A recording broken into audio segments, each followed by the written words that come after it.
내 영혼의 탈곡기 제1장 파종. 2000년 2월 중순 나는 신학교에 합격하고 학교 생활에 적응을 위해 다른 신학생들보다 보름 먼저 입학했다.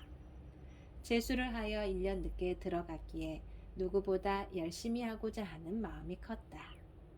하지만 세상을 떠나 보이지 않는 하느님을 만날 수 있을까 하는 생각은 나의 마음을 두렵게 만들었다. 게다가 한 번도 부모님과 떨어진 적이 없었던 동기 중 몇몇은 밤만 되면 이불 속에서 훌쩍이는 소리로 엄마, 엄마를 찾으며 나의 마음을 동요시켰다. 나도 그 소리를 들으며 이불 속에서 훌쩍였다. 이런 여러 가지 일들로 마음이 흔들리던 어느 날이었다. 신학교에서는 저녁을 먹고 7시부터 7시 20분까지는 묵주기도 시간이 있어서 신학생들이 줄을 지어 묵주기도를 바친다. 깜깜한 밤 아무것도 보이지 않는 길을 줄을 서서 걸으며 묵주기도를 하는데 문득 하늘을 봤다.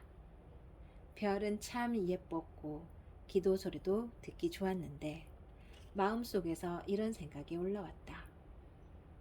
나 지금 여기서 뭐 하고 있냐? 나 이러고 한평생 살아야 하는 거야?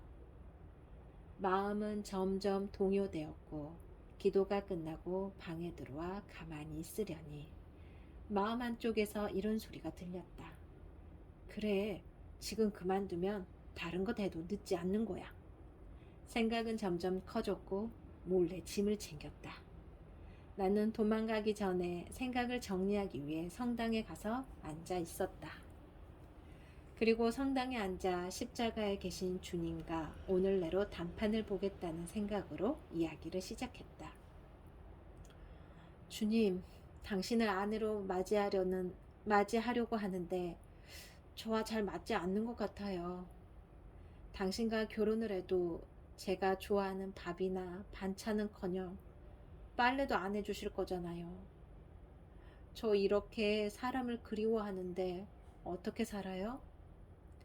그렇게 한참을 읊조리고 있는데 마음 구석에서 용연아, 두려워하지 마라 라는 소리가 들려왔다. 작지만 크게 다가온 이 말씀에 얼마나 울었는지 모른다. 한참을 울고 나니 마음은 뜨거워지고 그간에 떠오른 이상한 생각들이 사라졌다.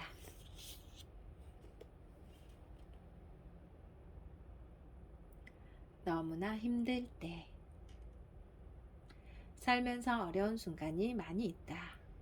그런데 참 신기한 건 어려움이 절정에 다다르면 어느 순간 그 어려움은 사라져버리고 없다. 항상 어려움의 중심에는 내가 없었고 그 해결의 중심에는 주님이 계신다. 요즘같이 무엇을 해도 답답하기만 하고 아무것도 되는 것이 없는 것 같아 마음만 급하고 괴로움에 휩싸여 있을 때 누군가 나에게 와서 힘들지? 너 힘든 거 다 알아. 조금만 더 힘내. 할 수 있을 거야. 라는 말로 위로해 준다면 그간 마음의 짐을 벗을 수 있을 텐데 라는 생각을 수천 번도 더 했다. 하지만 모두가 힘든 시기기에 힘들다는 소리가 나올라 치면 상대방에게서는 자동으로 나도 힘들어 라는 소리가 나오니 고스란히 마음에 담아두고 있어 나같이 소심한 사람은 속으로 골병이 들어가기만 한다. 예전부터 인간의 위로는 유한함을 알면서도 순간의 느낌을 위해 찾아 나서는 나의 어려움을 해결해 주시는 주님은 언제나 숨어 계셨고 나의 어려움이 사라질 때쯤에는 다른 어려움이 오기에 해결의 원인에 대한 생각은 하지도 못했다. 하지만 그간 성주간을 보내면서 다시금 그 해결의 원동력이 주님임을 알게 되었다. 힘들고 괴로워할 때 유독 눈에 띄는 성경 구절, 성무일도 구절들 그리고 영적 독서의 구절, 이 모든 것이 어려움에 처한 나의 마음을 어루만지고 잘 해결될 수 있게 도와주고 계셨던 것이다. 그분의 계획적 위로가 계셨기에 나의 몸과 마음은 끊임없이 위로를 받고 있었던 것이다. 이제는 그 위로를 돌려드려야 할 때이다. 이웃에게 그 사랑을, 그 위로를 전해야 한다. 그것이 당신 사랑에 대한 은혜를 갚는 것이기 때문이다. 2006년 4월 22일